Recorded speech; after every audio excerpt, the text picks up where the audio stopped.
Hey everyone, welcome back to my channel. Let's talk about the fall equinox that is coming up next week. All right, we are approaching that time of September and that time of the year. We all know that the equinox is about the veil thinning between the two extremes, and of course, this is a time where the veil between the physical and spiritual densities become more blurred. The line between the two become very blurred. So you can expect to have a lot of, like, your psychic, your intuition might be enhanced. You may be having a lot of empathetic dreams, a lot of psychic visions.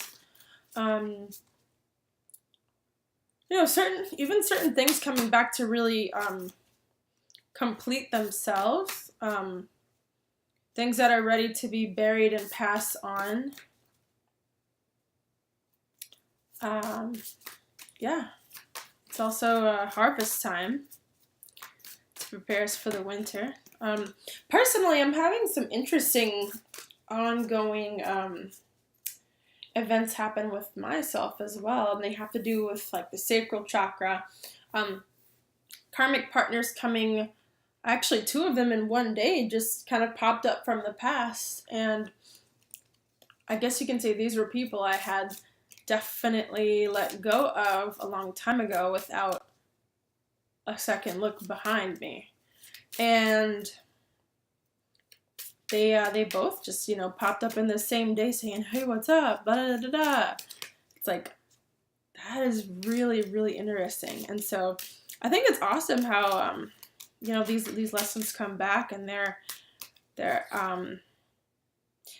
people, souls from the other side, figuratively, would like to kind of find closure with certain things that may be haunting them. So I feel that that's pretty important. Moving on with the year. Okay. So with that being said, I want to talk about the fall equinox. Okay. Excuse me. So we can just relax and ask our guides and angels to come and help convey the messages that we need to hear. And I'm honored to be a vessel between the two worlds. So with that being said, let's just get into our reading. All right. Alrighty. Okay.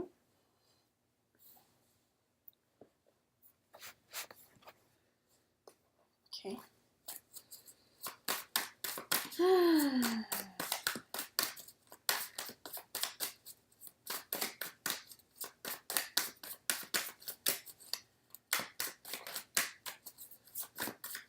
I also have a special going on right now. $25 readings for 30-minute time periods. These are pre-recorded readings sent to your email. So let me know. You can come into contact with me. My information will be in the description.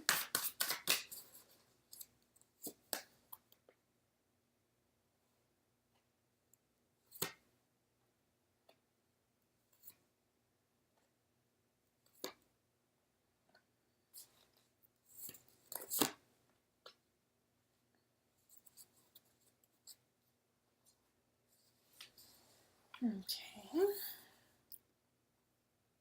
Let's see what we have here.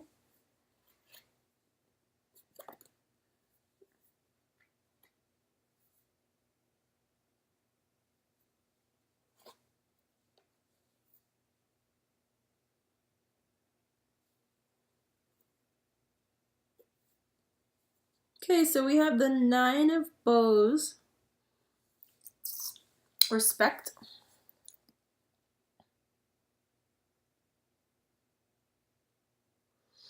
Okay, that's approaching the end of the end of a manifestation period. That has a lot to do with the harvest. The seedlings or the saplings, seeds are like the number 1, and the pumpkin is like the number 9. And we also have the page of bows here. Okay.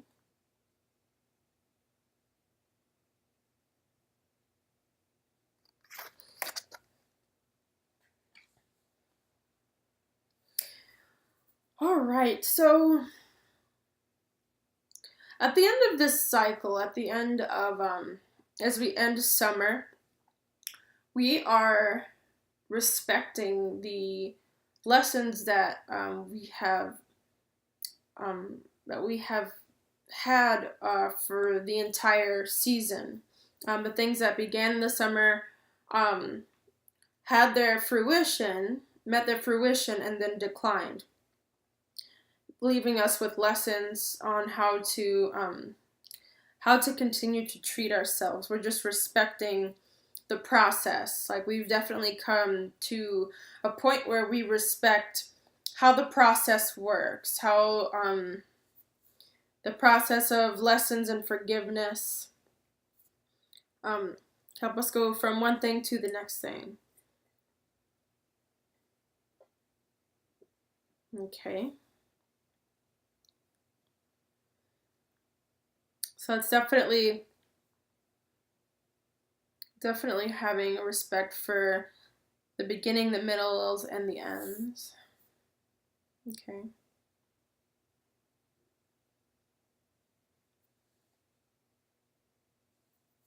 The page of bows,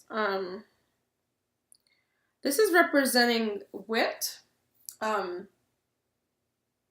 basically on how to be a chameleon in your environment, how to better, you're better blending in with the ups and the downs and the throes of what it means to process spiritual work. As a chameleon would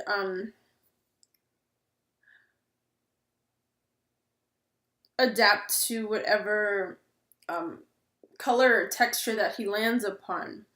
The stoat also understands how to. Well, they shed, they change their colors, or they shed throughout the seasons to better to give themselves the advantage in their environment throughout the year.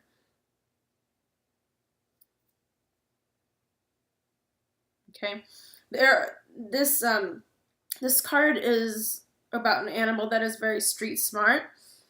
They know how to interact with certain people and when.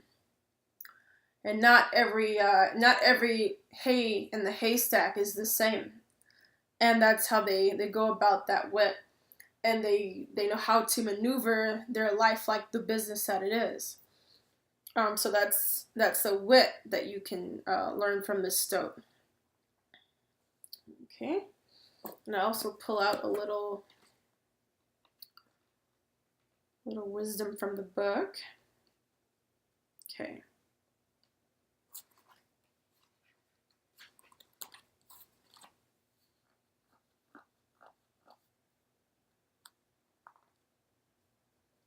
Okay. Anonymity. Some of you may actually, the first thing I saw was anonymity. Some of you may be learning how to keep your pearls to yourself. Not casting your pearls before swine, and not, like, just really being honest with yourself about a shady character. Like, not making excuses for, or covering up the actions and the bad behaviors of certain people. You're calling a spade, and you're not throwing out your goodies where they don't belong. Excuse me. That's seriously important for everybody to understand.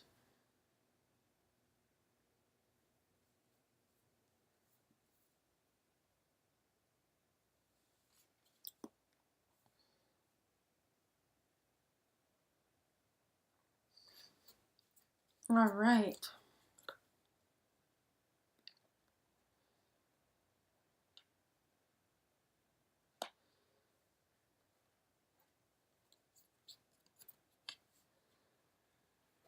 Okay, we've gone from fire, now we're in earth. Okay.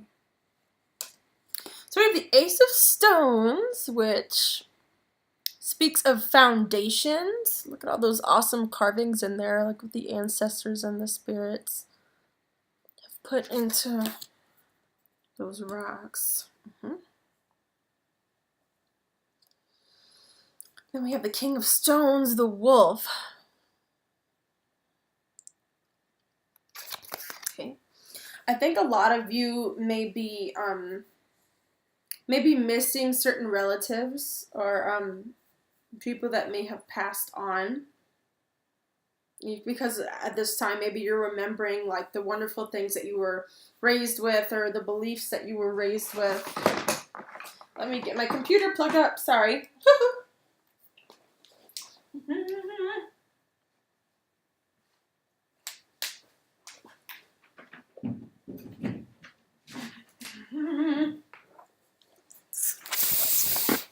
There we go.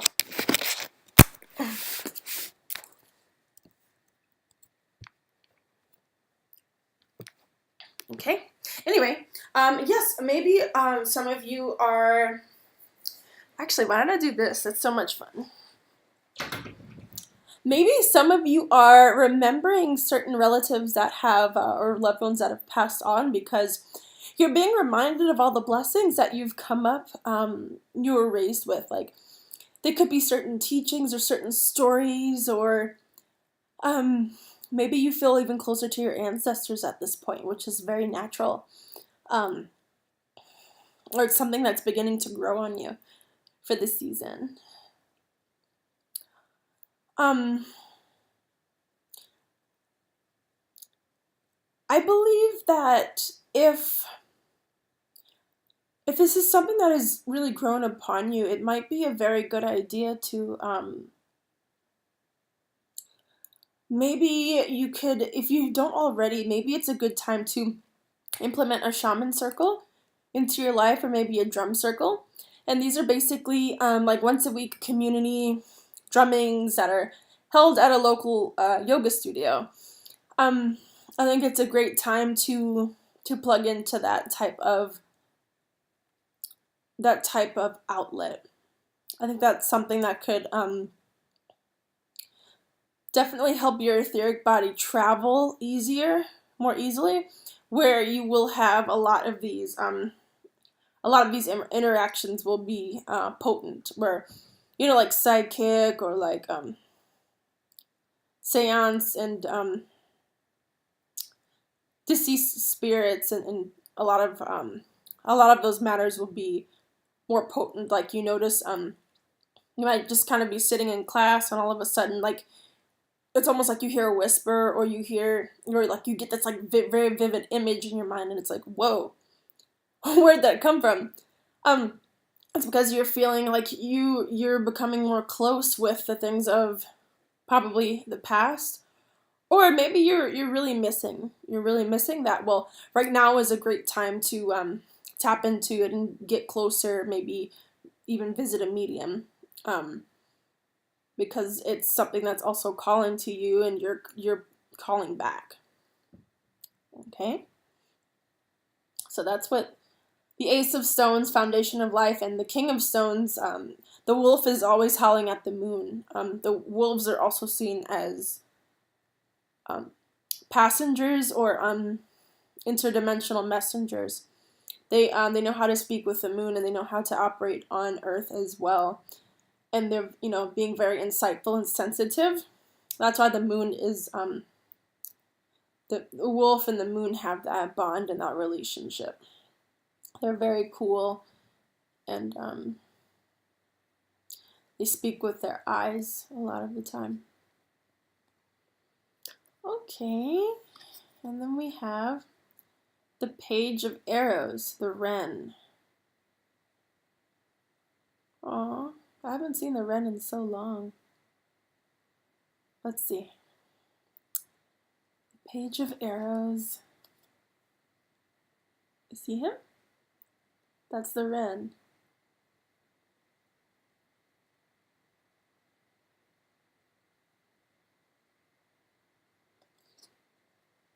Okay.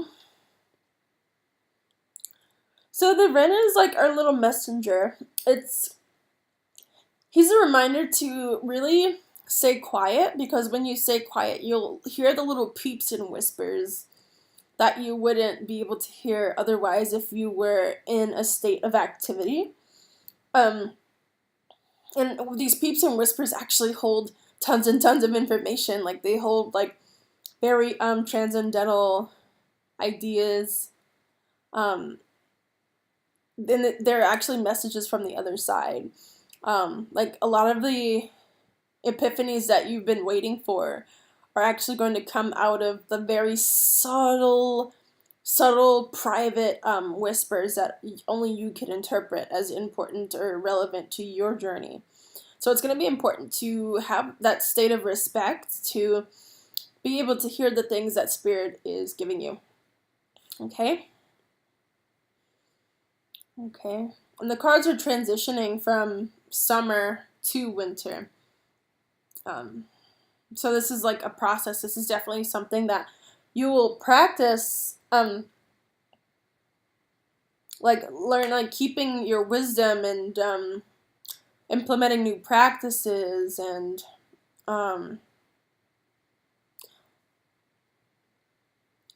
your end product, your rewards, learning how to put in the work to have the results that the inner work, the inactive or the passive work, to be able to see, to gain the things that will help you continue on your journey. Okay. All right, with that being said, I'm going to go ahead and choose a few chakra cards. Gosh, there's so many here. So many cards here. I'm going to go ahead and pull a few of them. A couple of them.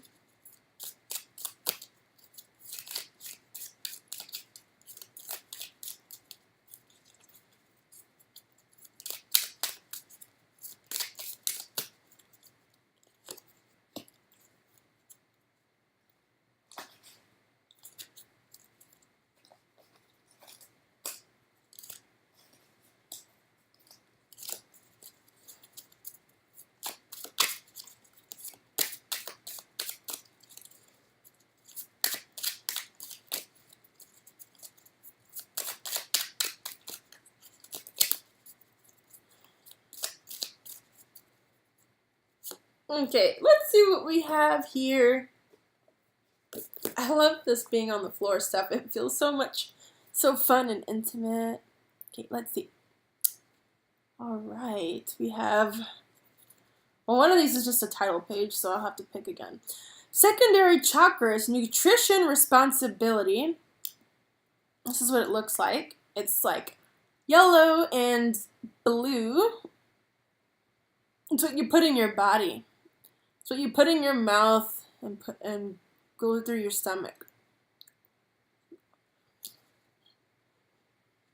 I charge the food that I give to others with love and divine light. 93.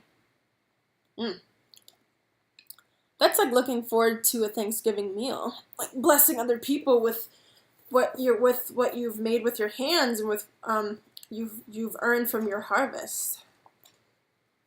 We're so abundant here with what we're given. Okay? And that card says, whether you provide others with material or mental food in the form of information, food for thought, and emotional stimulus, ask the creative force to add love and light to it. This enhances the value of each meal. Check this by holding a pendulum over it before and after the prayer. It also enhances what you give others in your function as a teacher by adding more content and depth to it when you contribute the best you have to offer and have decided to promote truth, love, and perception with your life. You should also ask about the quality of the food that you can that you offer others, and increase this as much as you possibly can. It also encourages you to burn patchouli around this time. That's so beautiful. That's like encouraging you to take what you have been offered in great deal and be responsible with passing that down to the next generation. Okay. That's such a loving and awesome thing that we're able to do here. You know, being on Earth is like so cool. You know?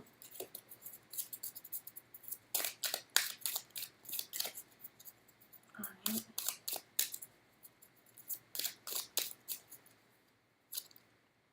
Okay, and I have secondary chakra yin. I happily live within the regulating rhythm of the moon's forces. This is what it looks like. It's a black card.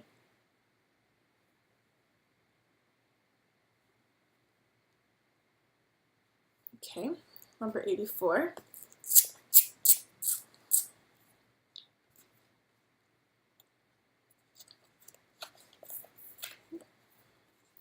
The moon rules over natural rhythms such as ebb and flow and the feminine cycle.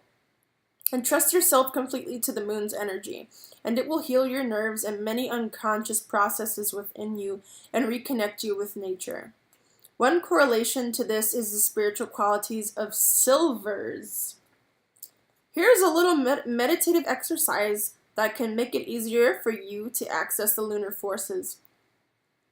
On a clear full moon night, sit down in a quiet place, at best somewhere out in the middle of nature. Take a bowl that is not made out of plastic or metal and some water with you. While you sit in a posture that is suitable for meditation with a properly aligned pelvis, straight spinal column, and head held upright, look at the moon for about 15 minutes. Let it have an effect on you. Unite yourself with it. Keep holding the bowl filled with water in your hands as you do so. In conclusion, ask the moon forces to come into the water so that you can be healed. You will clearly feel when the water is charged. Now thank the moon energy and slowly and consciously drink the healing elixir. Repeat this little ritual during 3 consecutive full moons. That means at least like once every 2.5 weeks when the moon changes its cycle. After each repetition, the order of the natural rhythm will develop more and more of its harmonizing effect with you. Again, of course, moonstone will help. The fragrance that you're encouraged to burn is patchouli. I think it's really awesome that how we find our medicines just right in front of us, whether it be in the grass or up in the sky gods. It's just a beautiful thing that we're able just to go and ask Mother Moon or anything, like especially Mother Moon, to come down here and help us with our yin chakra. As we're going into a very yin season. As the moon knows how to ask. And of course, like this is part of what I was talking about in implementing the dark secretive practices, like the warm practices, into your being as a method of healing that yin energy, that introspective energy. We can always ask and we shall receive. They will give. The spirits do give.